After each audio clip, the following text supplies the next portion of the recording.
The general public views the Middle Ages as a time of complete suppression of sexuality. Any sexual behavior or thought was considered a sin, requiring prolonged repentance.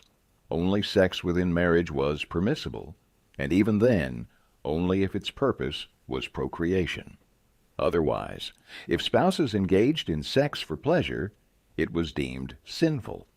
It is not surprising that some bishops imposed 10-year penances on couples for using contraceptives, which were most often herbal tinctures, the recipes for which were well known to midwives.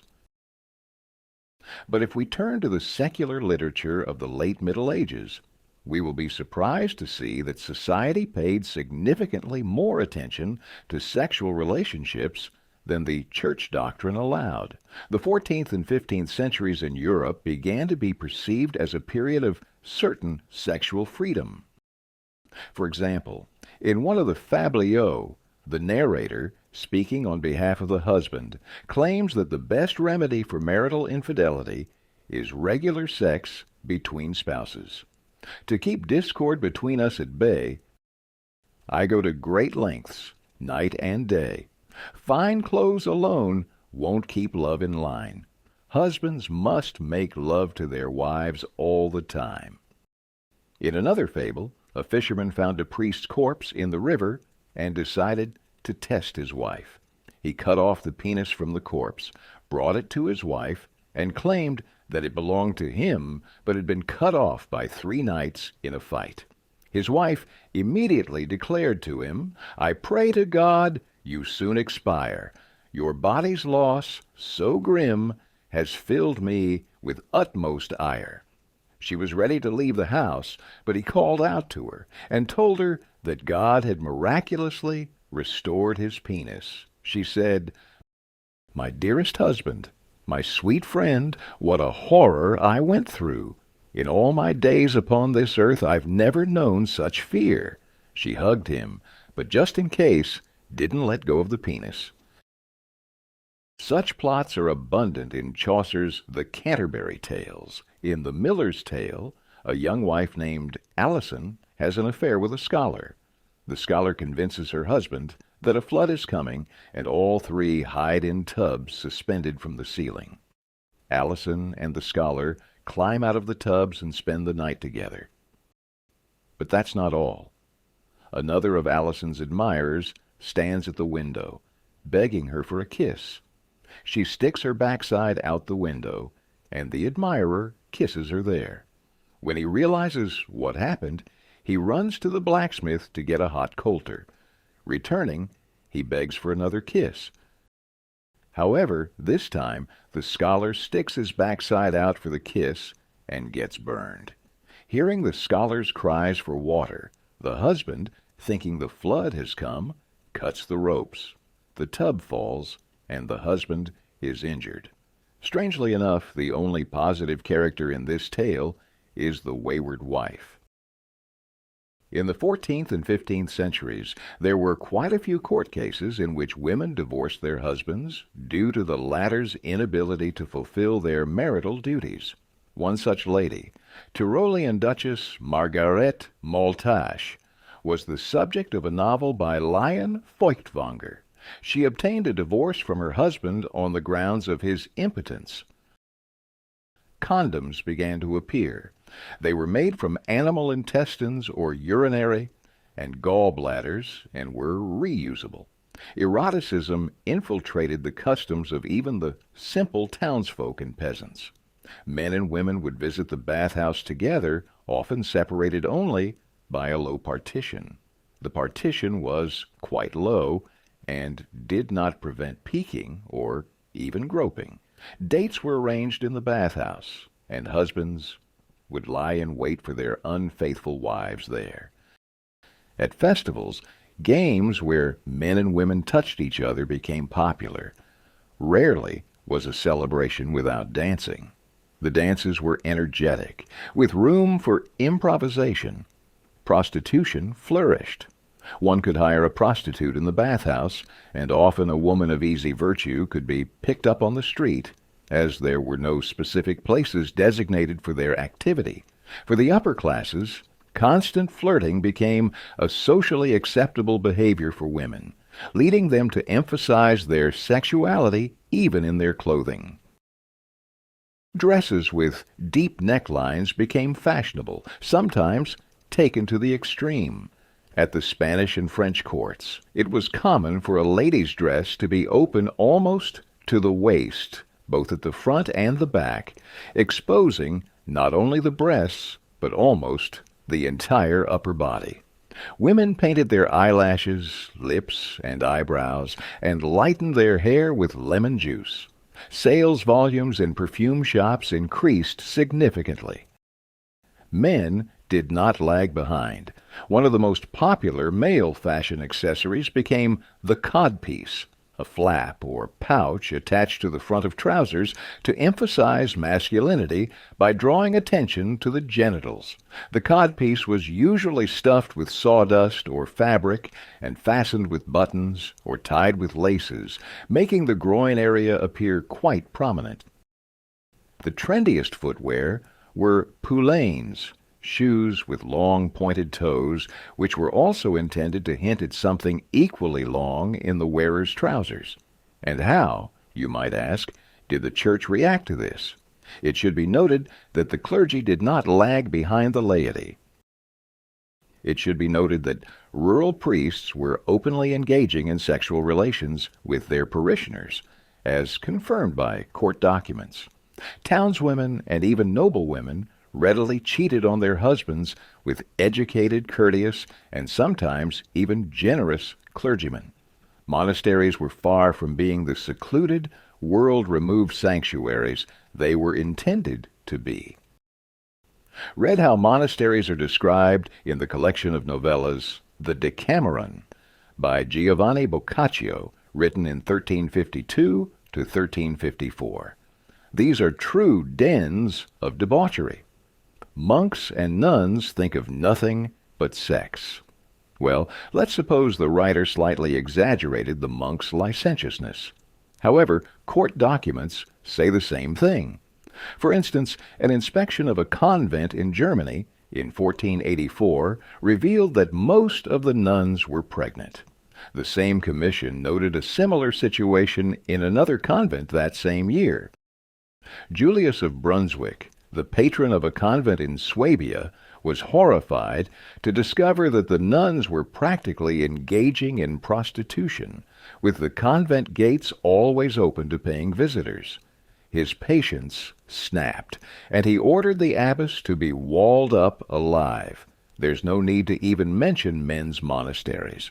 Often the mistresses of monks lived within the monastery grounds, and the drunken revelries of the Holy Fathers became notorious.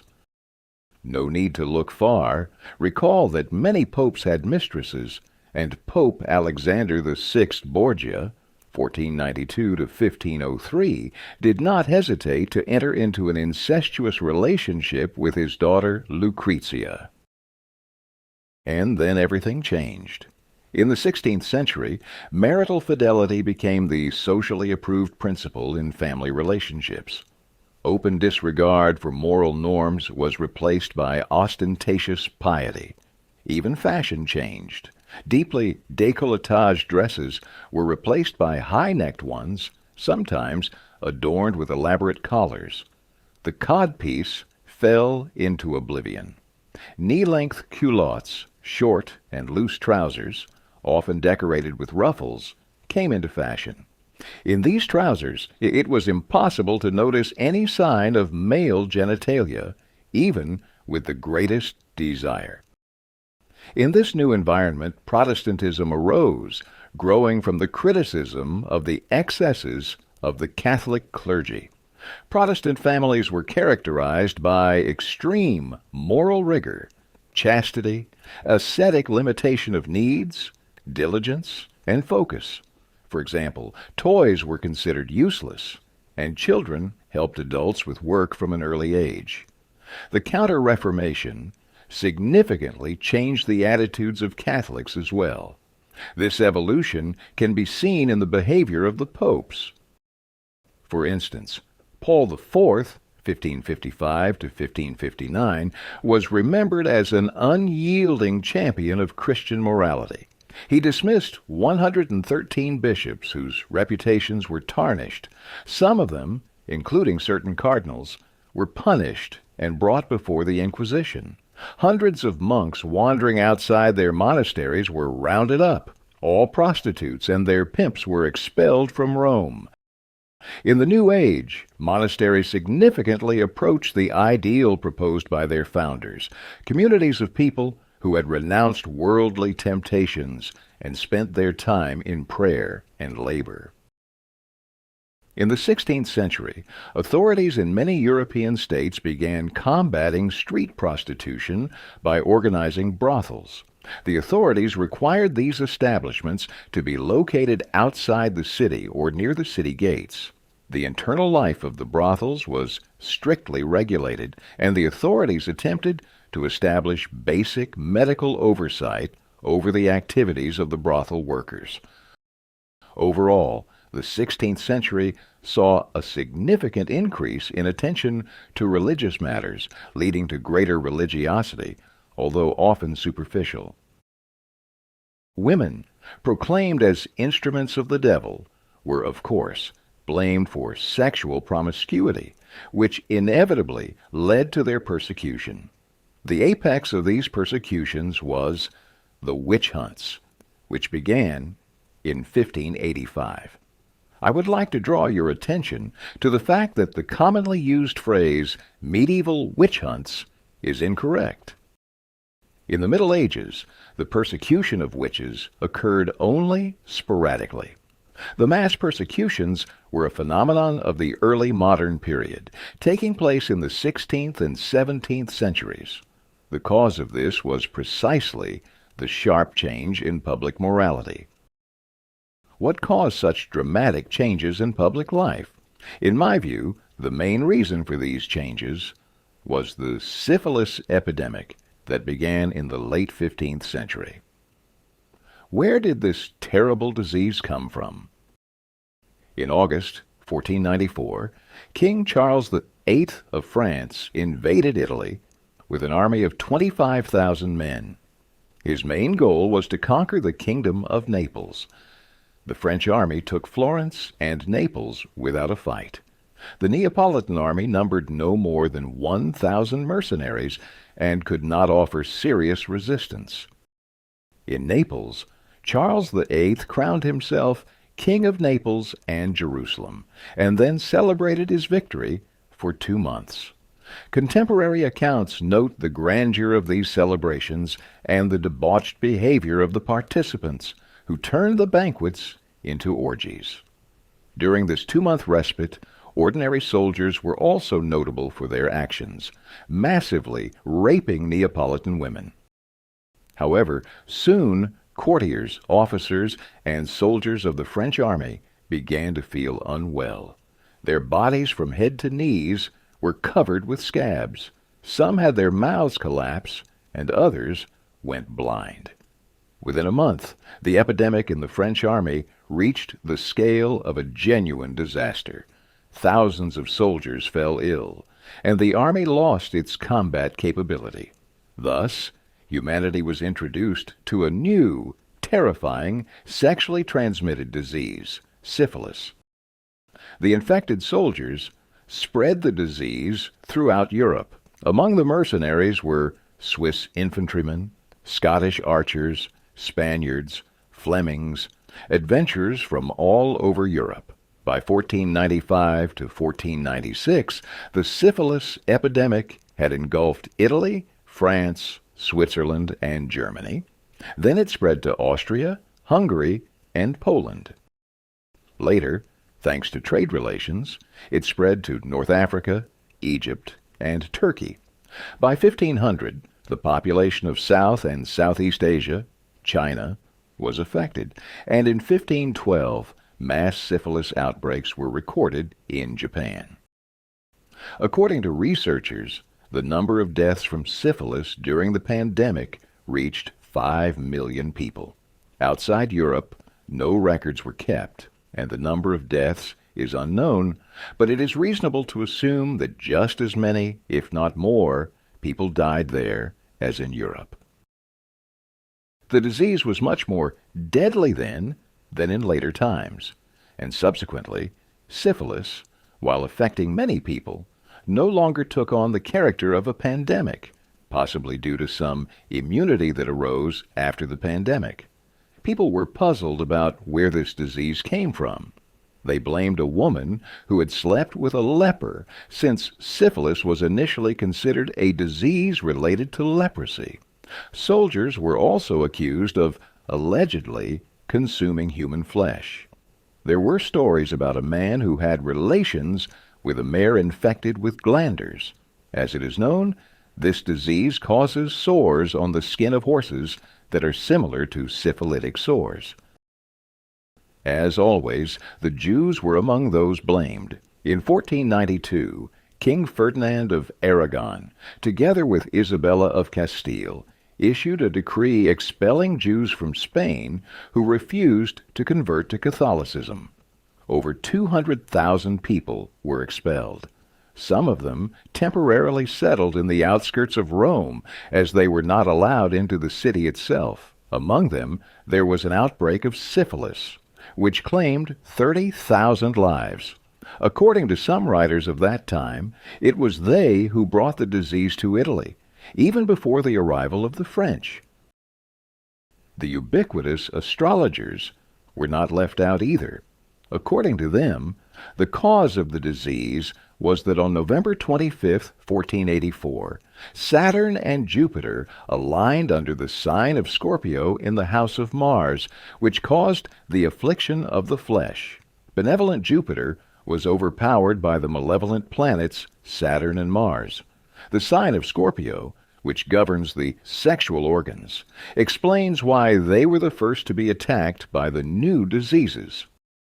Albrecht Dürer, a German artist, was the first in Europe to depict in 1496 an engraving of a mercenary whose skin was covered with sores from several chancres.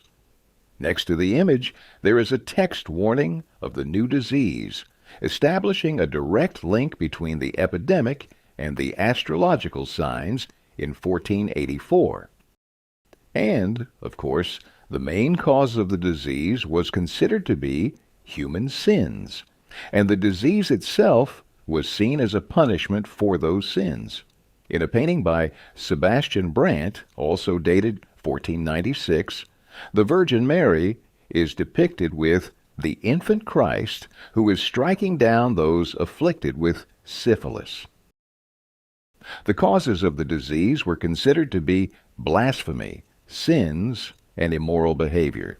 The new disease was initially named luz, the plague. Although geographic names were also used, the disease was usually named after neighboring countries which were not particularly well liked.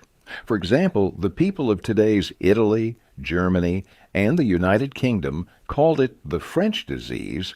The French called it the Neapolitan disease. The Poles, in turn, used the term German disease, while the Portuguese and North Africans called it the Castilian or Spanish disease, and the Turks referred to it as the Christian disease. Throughout the 16th century, the disease was also called the Great Pox, and other names like the venereal plague and Cupid's disease were used. The name syphilis was coined by Girolamo Fracastoro, a physician and professor at the University of Padua. In 1530, he created a didactic poem titled Syphilis, or the French Disease, to educate the public.